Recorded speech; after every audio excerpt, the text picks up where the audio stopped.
हमेशा सीखते रहना चाहिए। किसी गांव में एक कारीगर रहता था जिसका एक लड़का था।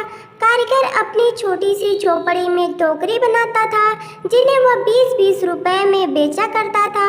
अब कारीगर बूढ़ा हो चुका था। उसने सोचा कि मैं अपने बेटे को यह टोकरी बनाने का काम सिखाता हूँ।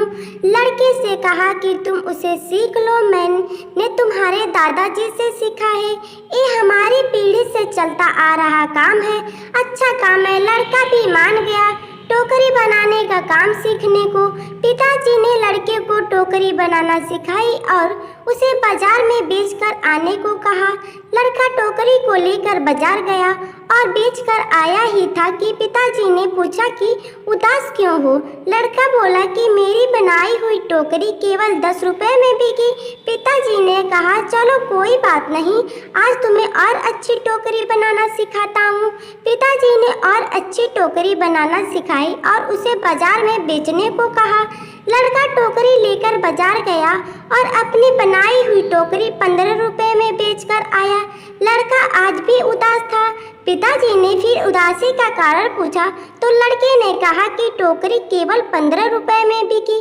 पिताजी ने कहा कोई बात नहीं, धीरे धीरे तुम्हारी बनाई हुई टोकरी अच्छे दामों में बिकने लगेगी।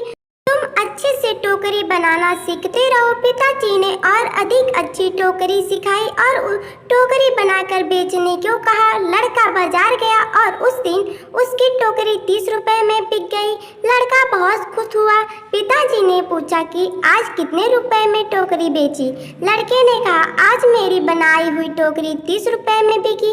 पिताजी ने यह सब सुनकर लड़के से कहा बहुत अच्छा, चलो आज मैं तुम्हें ऐसी टोकरी बनाना सिखाऊंगा जो 40 रुपए में बिक सके।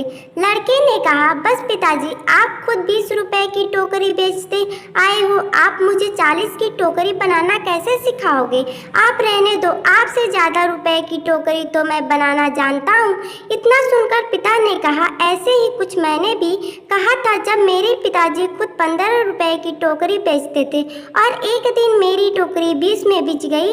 मेरे पिताजी ने मुझे 25 रुपए की टोकरी सिखाने को कहा तो मैंने भी सीखने के लिए मना कर दिया था और कहा था कि आप खुद 15 की बेच आए और आपसे ज़्यादा की तो बेच कर आया हूँ। और तब से जीवन भर 20 रुपए की ही टोकरी बेचता रहा क्योंकि उससे ज़्यादा की टोकरी मैं सीख ही नहीं पाया। ये कहानी हमें सिखाती है कि हमें थोड़ा सा सीखने पर यह घमंड नहीं होना चाहिए कि अब मैं सब कुछ जानता हूँ, क्योंकि ऐसा हो सकता है कि हर कोई कुछ ना कुछ आपसे अधिक जानता हो। हमें हमेशा कुछ ना कुछ सीखते रहना चाहिए। कैसी लगी ये कहानी कमेंट करके ज़रूर बताएं और वीडियो को लाइक, चैनल को सब्सक्राइब जरूर करें। धन्यवाद।